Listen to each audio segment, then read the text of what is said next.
I really want to speak now about the Labour Left for Socialism conference that's been announced. It was announced on Friday, and we are joined by Howard Beckett, I believe. We've had a canal boat. I think Howard's in a caravan. Is that right? I was, Crispin. I've got back. But yeah, oh, you've gone back. Good morning. Right. Fantastic show, Crispin. Brilliant contributions from Lindsay in particular. Fantastic show. Now, this conference that's been announced on a week before the Labour conference, bringing together lots of different groups. It was spoken about in a newspaper review a bit about how difficult it is to bring people from the left together because there's often different opinions. How hard was it to bring all these people together? It's been difficult. I think Andrea's on as well and she'll be able to attest to it. It's been difficult. Obviously, all of the different left groupings have their own emphasis.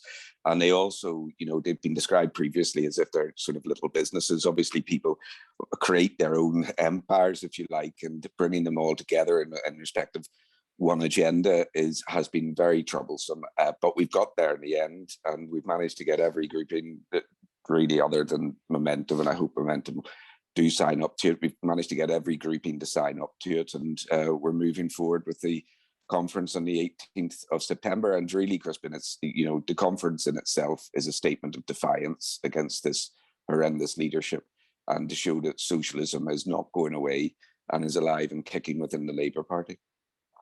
The last few weeks have been pretty terrible for attacks on members of the party. Particularly the auto-exclusion or expulsions of those four groups, and Ken Loach obviously was a big name to come from that. Lots of people are critical of the MPs, the Socialist campaign group of MPs, for not speaking out. How do you feel about this? Can I ask you that diplomatically? Well, they did eventually put out a statement, didn't they, in reference to Ken, which was probably, later than many of us would have hoped for. And obviously, as much as other groupings, the Socialist Campaign Group has some very, very, very committed MPs, but, some are neither socialist nor campaigners who are in the group, and that obviously presents a difficulty whenever you're looking to get a statement out. I am meeting with the Socialist Campaign Group before the Left Conference. So the Left Conference, for your listeners, Crispin, is on the 18th of September. It's going to be a hybrid conference. We're hopeful that it will be at the Institute of Education in Bedford Way or at Hamilton House, and it's going to have about 250 present, and then there'll be a hybrid format. And we've designed it so as there are 6 headings. So there's a morning session and then an afternoon session, and we'll have keynote speakers on each of the headings. And those headings are obviously democracy and freedom of speech, and Ken Loach will be invited to speak on that subject. We're also going to have a heading about protecting the NHS and building the public sector, specifically in reference to council housing. We're going to have a section in respect of workers' rights post-COVID and a new deal for workers, a section in respect of climate change. We're going to have a section in respect of anti-racism, and we're going to have a section in respect of war and imperialism and what's going on in Afghanistan. I'm pleased to be able to say that Jeremy Corbyn has agreed to be the keynote speaker in respect of war and imperialism and fighting what's going on around the world and building international socialism. So I very much hope that the Socialist Campaign Group will come on board. Obviously, the grassroots left in respect of the NEC have indicated support in respect of this. We have the FBU on board. We have the Bakers Union on board. I'm hopeful that the other left unions will come on board. And as I say, we'll come out of this not just with a statement of defiance, we'll come out of it with a manifesto for building socialism within the Labour Party.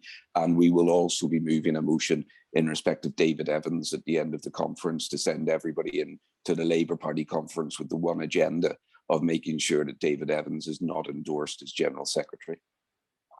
I think you'll find it hard to fit. How is it? 200 something people in? Well, we're hoping for 200. If we get the Institute of Education, we're hoping for 200, and it will obviously be hybrid. It'll be live streamed through all of our all of our left media sources such as Arise and Socialist Telly, and we hope that we'll have an audience of thousands watching. As I say, it will be a statement of defiance where we will be saying clearly to the Labour leadership, you can do and say what you want, but the left is here and the left is here to stay, and we believe in socialism, and this is the agenda that we will be preaching wide and far, and we'll certainly be preaching it whenever it comes to the Labour Party conference itself.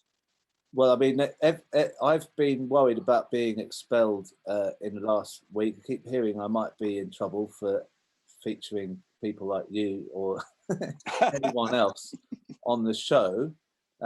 It's a really toxic atmosphere that the party's got going here, isn't it? And I think terrible. I think we've got to we've got to be really bold and imaginative to take this on. We can't use the same kind of techniques, like petitions don't seem to make any difference, and the media don't cover what we're doing, and it's really needs something really forceful and powerful. Yeah, mainstream media is not going to cover us, is it, Crispin? But your show is showing the way in respect of what we can achieve on a Sunday. Goodness sakes, how popular is this show and how many contributions are you having in respect of it? And there is comfort in numbers. So, obviously we've referenced the prescribing of groups in specifics. I can see Graham Bash is on the event today in solidarity to Graham. This idea of individuals now being auto-expelled because they're associated with prescribed organisations and that acting retrospectively. So it's not just that nobody's been given any notice of the fact that these organisations are prescribed. If you once shared a platform with them, suddenly you're exposed to being auto-expelled. It's absolutely ludicrous, obviously, and that's why we have to bring every grouping together and make this statement of defiance and say to them, do you want to prescribe all of us, including trade unions, as well as individuals, as well as all of our organisations? Do you really want to exit socialism from the Labour Party? Because if you do, it's not going away. We'll regroup. We'll find another vehicle for our socialist message to go out there. And that's the reality of life for the Labour leadership. He is transient. Socialism is not transient. It is here to stay. And the likes of Keir Starmer and his ilk will be long gone, and socialism will still be thriving.